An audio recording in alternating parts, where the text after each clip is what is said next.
Assalomu alaykum hammaga. Bugungi darsimizda biz multi-level Cipher imtihonini men reading qismini part 3 ya'ni matching headings qismini o'tib bermoqchiman. Xo'p, bundan oldingi darslarimizda biz do'stlar part 1 da o'tdik va part 2 larda ya'ni qanday strategiyalar va qanday ishlanish yo'llarini biz tushuntirib o'tganmiz. Va bugungi darsda bo'lsa biz shuni 3-chi partini ya'ni qismini o'tamiz do'stlar.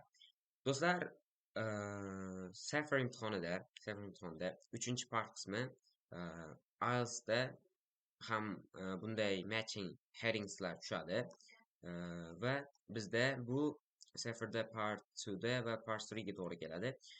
Part 3 endi part 2 dan farq qiladigan jihati ancha uzunroq va sal murakkabroq bo'ladi. Xo'p, biz men shu misolni olganman ishlash uchun do'stlar. Xo'p, endi buni do'stlar birga ishlaymiz va bundan oldin do'stlar men sizlarga strategiyalarni birinchi yozib o'tib ketmoqchiman, ya'ni qanday ishlanish yo'llarini. Xo'p, aslida hozir mana matching headingsda ya'ni nechta bo'ladi? 7 ta bo'ladi, 2 ta ortiqcha bo'ladi. Mana bu yoqda paragraflar bo'ladi. A dan mana A, B, C, D, E mana hammasi bor va mana tepadagilardan moslab qo'yib chiqishimiz kerak. Va bu yerda ikkitasi ortiqcha bo'ladi. Xo'p, biz ishlashda nimalarga ahamiyat berishimiz kerak? Xo'p do'stlar, bizda ahamiyat beradigan jihatlarimiz nimalar? Birinchidan, qaranglar do'stlar. Not based on a single word. Qaranglar, bitta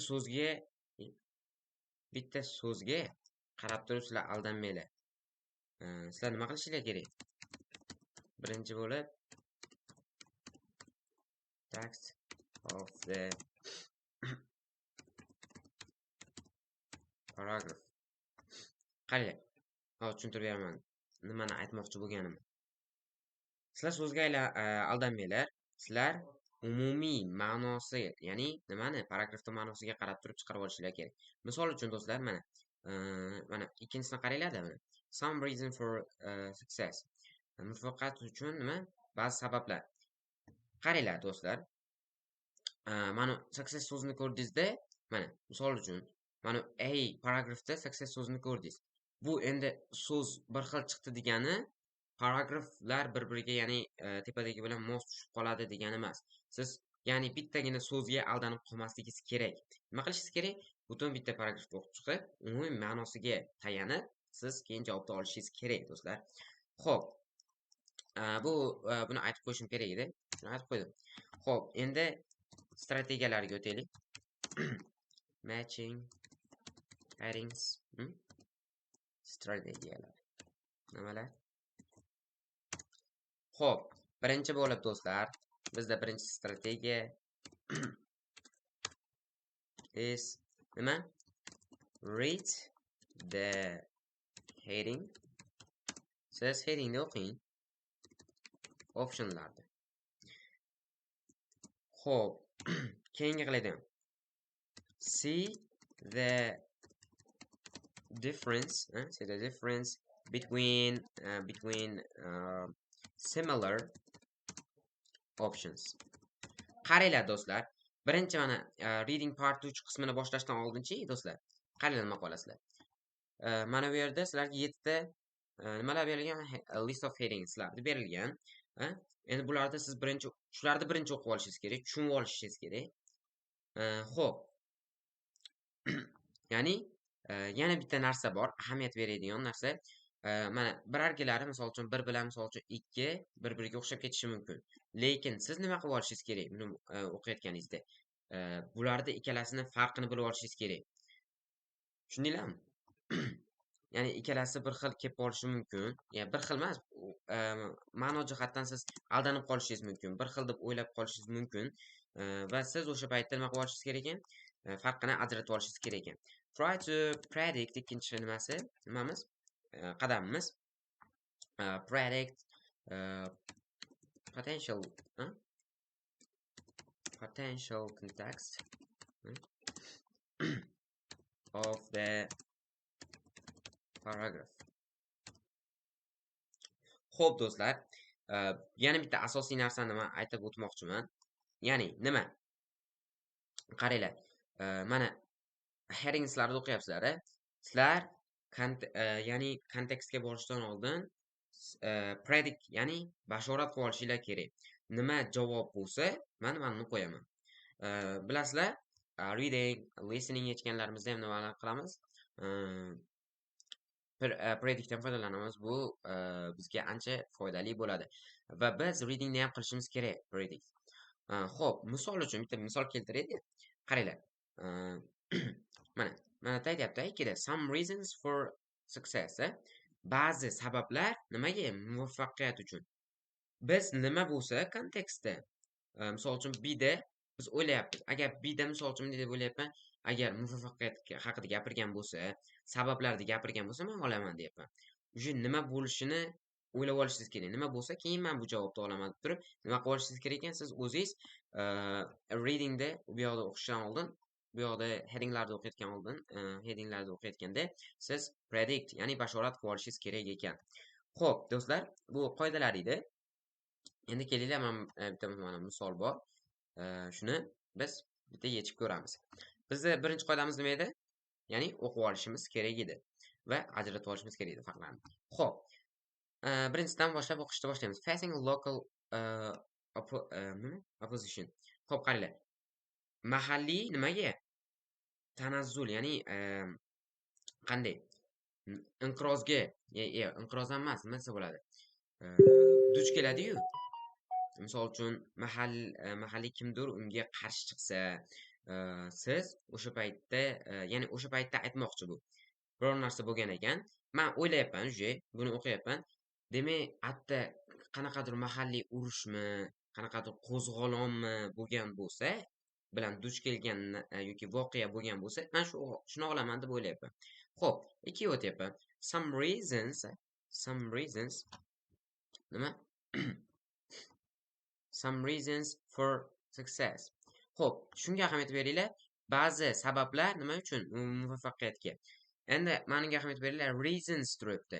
Bizda kamida nima bo'lish kerak ekan? Ikkita sabab bo'lish kerak ekan. Ya'ni bitta bo'lsa ham bo'lmaydi. Chunki bu yerda nima deyapti? Reasons deyapti. Ya'ni men o'ylayapman, agar kontekstda reasonlar rostdan ham sabablar berilgan bo'lsa, men shuni olaman. Xo'p, do'stlar, 3 ga o'tamiz. Winners and losers. Ya'ni yutganlar va nima yutqazganlar. Endi bu yerda ahamiyat beringlar do'stlar. Bu yerda qandaydir qolgan nazarda tutmayapti-da do'stlar. Nimani nazarda tutyapti? Chunki bizning mavzuyimiz nima? Mana pedestrian only half traffic free shopping streets development.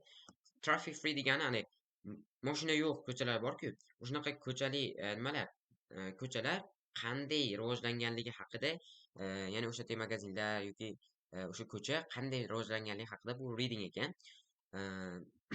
Qaranglar, winners and losers siz faqat futbolga ishlatmaysizda. Misol uchun qaranglar. Bitta misol keltiraman. Misol uchun koronavirus paytida offline dars o'tganlar nima qilgan? Yutgan, winnerslar bo'lgan. Offlinelar losers, ya'ni yutqazganlar. Online misol uchun dars o'tganlar nima bo'lgan? Winnerslar bo'lgan.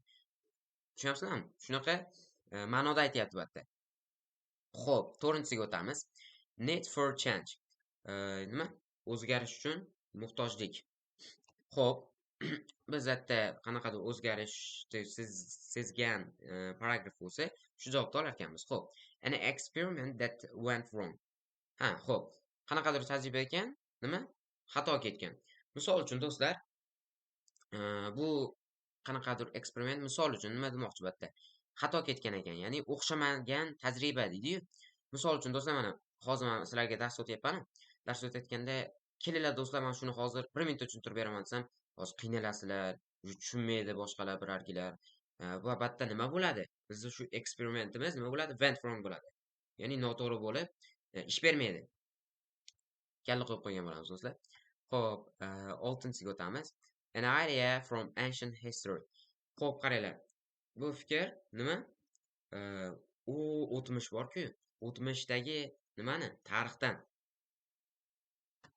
Xo'p, bu yerda biz tushundik. Qachonki bizda o'sha o'tmishda gapirsa, o'tmish haqida ma'lumotlar bersa, biz shuni olar ekanmiz. Xo'p, oxirgisi North America learns from Europe. Xo'p, Shimoliy Amerika nimadan? Yevropadan o'rganganligi haqida. Nimanidir o'rgangan ekan. Biz, ya'ni shu nimanidir o'rganganlik haqida qaysidir paragraf kelsa, nima olar ekanmiz? Biz уже predict qilyapmiz. O'sha javobni olishimiz mumkinligini. Xo'p, do'stlar, endi nima qilamiz? Paragraflarni sekin-sekin o'qib ketamiz. Xo'p, how traffic free shopping streets developed. O'sha ya'ni mashinalar yurmaydigan bo'sh ko'chali, ya'ni magazinlar qanday qilib nima qilgan? Rivojlangan. Xo'p, the concept of the traffic free shopping areas goes back a long time. During the Middle Ages, traffic-free shopping areas known as thugs were built in the Middle Eastern countries to allow people to shop in a comfort and more importantly safety. Xo'p, qaranglar do'stlar, o'sha paytlarda nimalar ya'ni o'rta asrlarda nima bo'lgan ekan? O'sha bo'sh ko'chalar nima bo'lgan ekan? O'sha hududlar yana ham tanilgan ekan. Nima bo'lib va bu odamlarga komfort ajratgan ekan va nimalar qilingan ekan? Yana ham muhimlashgan ekan va bu yana ham nima bo'lgan ekan? Safety himoyalangan ekan. Xo'p, as far back as 2000 years ago, Xo'p, 2000 yil oldin road traffic was banned from central Rome during the day to allow for the free movement of the pedestrians. Xo'p, traffic free was banned. Ah, ya'ni yo'llar borku, o'sha paytda Rimda nima qilingan ekan? Ya'ni berkitilgan ekan. Nima uchun? Odamlarga yana ham osonroq bo'lishi uchun, ya'ni ruxsat berishgan ekan. And was only allowed at night when shops and markets has closed for the day. Va qachonki ruxsat berilgan ekan, shops bilan marketlar nima qilganda? Yopilganda. Ya'ni kech payt.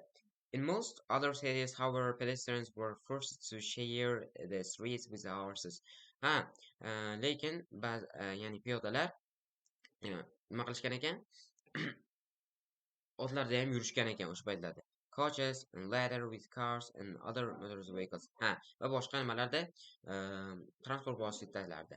Xo'p, do'stlar, endi o'z-o'zidan ma'lum bo'lyapti, albatta, nima bo'lyapti? Asosiy urg'uni nimaga beryapti?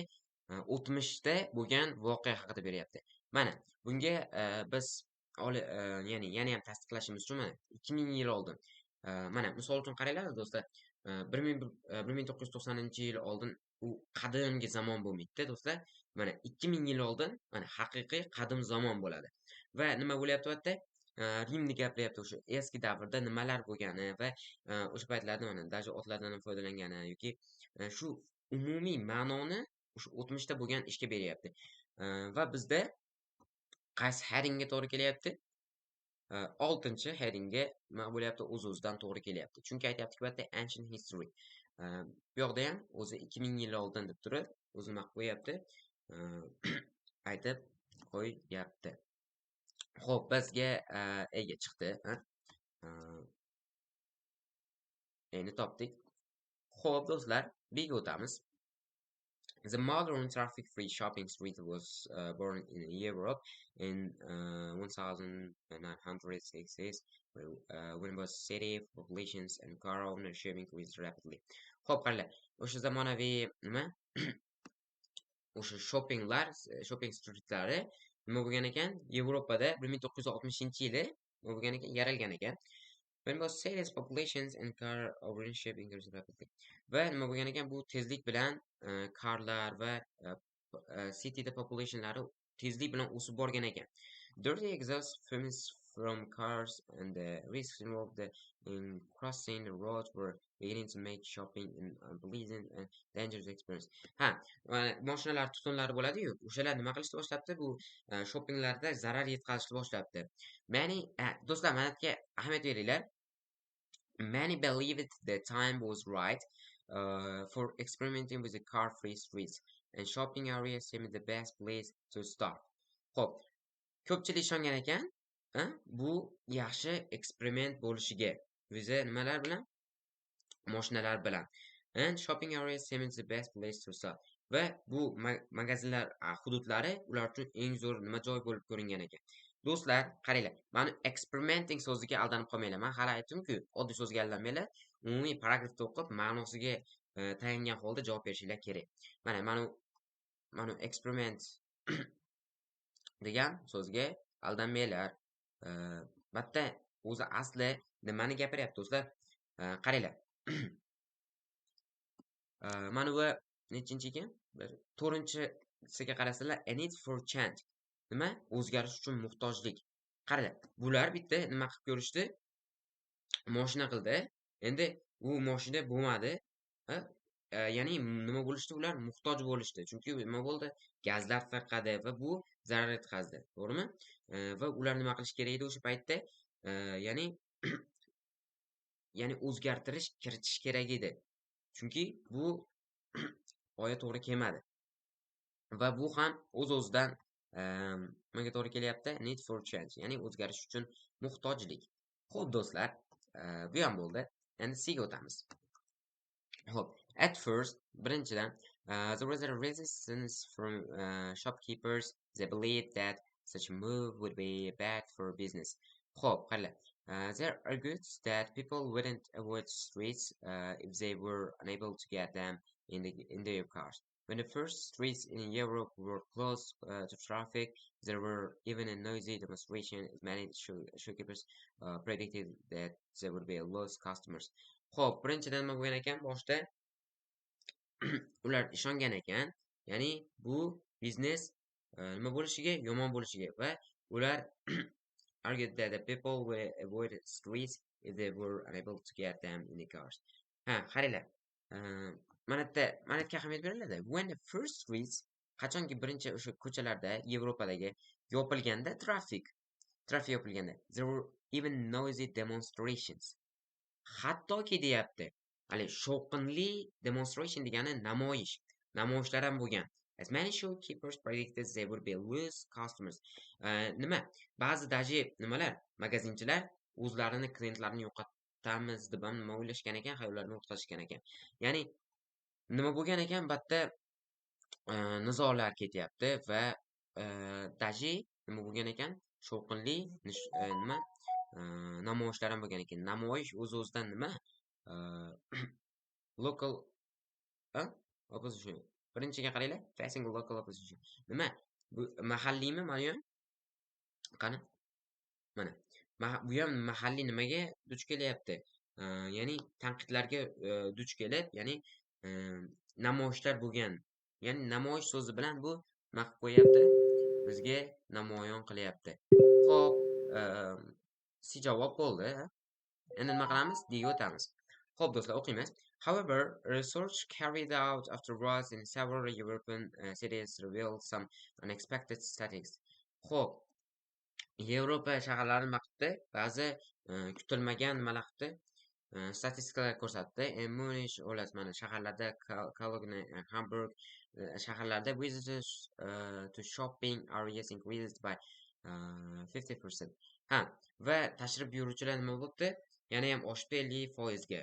On Campaign's main shopping street, ya'ni Campaign'da asosiy nimasida, ko'chasida shopkeepers reported sales increased of 25 va u ko'chalarda nima 25-40% nima bo'ldi? Oshibdi chegirmalar. Shopkeepers in Minneapolis, USA were so impressed when they learned this that they can even offer to pay for the construction and the maintenance cost of their own traffic-free streets. Qaranglar do'stlar, shatiga ahamiyat beringlar. Mana tepadaglar nima deyapti? Yevropada bu nima yo'lga qo'yilibdi va bu nima bo'libdi? Yana ham increase qilibdi tashrif buyuruvchilarni. Mana Hamburg, visitor va nimalar bu shaharlar qayerda? Yevropada. Endi qaranglar. Mana yerga ahamiyat beringlar. USA were so impressed. Yana ham nima bo'ldi? Impressed bo'ldi. When they learned, qachonki ular this deyapti. Buni o'rganganda. Bu deb turib this deb turib nimani anglatyapti? U polni tepadagi mana aytgan gaplari bor. Shuni aytyapti. Ya'ni shularni o'rganmoqchi bo'lib, hattoki u nima qildi? To'lashga ham, ya'ni construction, ya'ni qurish o'sha narsalardan ham quraylik deyishga ham, ya'ni pul beraman, ya'ni misol uchun to'lab beraman deyishga ham tayyor bo'libdi. Va bu USA nima qildi? Bularni barchasini nima qildi? Learn qildi, o'rganibdi. Va bunda aytayaptiki, nima deyapti? O'z-o'zidan Amerika nima qilibdi? Yevropadan o'rganibdi. Xo'p, do'stlar, bunga javob topdik mana. 7-tushar ekan. Xo'p, davom etamiz. Qachon keldik? Ha. Xo'p, oxirgisi, do'stlar, ahamiyat berib turinglar.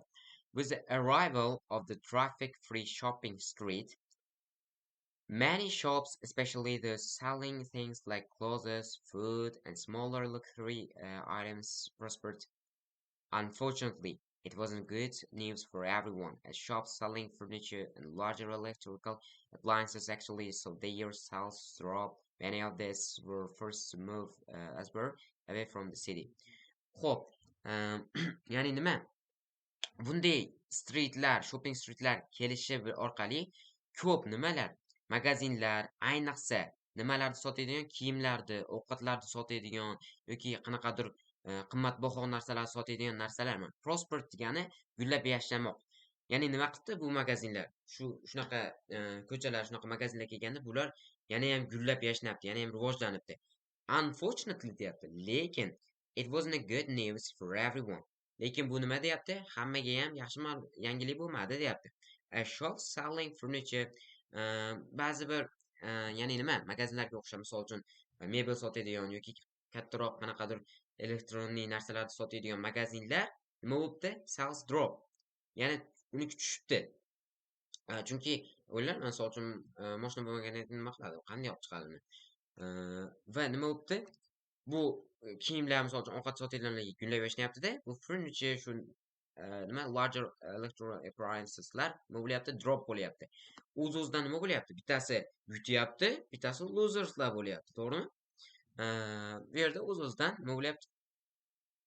Winners and losers. 3-variant bo'lyapti. Bitta hech qanaqa eksperiment noto'g'ri ketgan yo'q. To'g'rimi? Mana.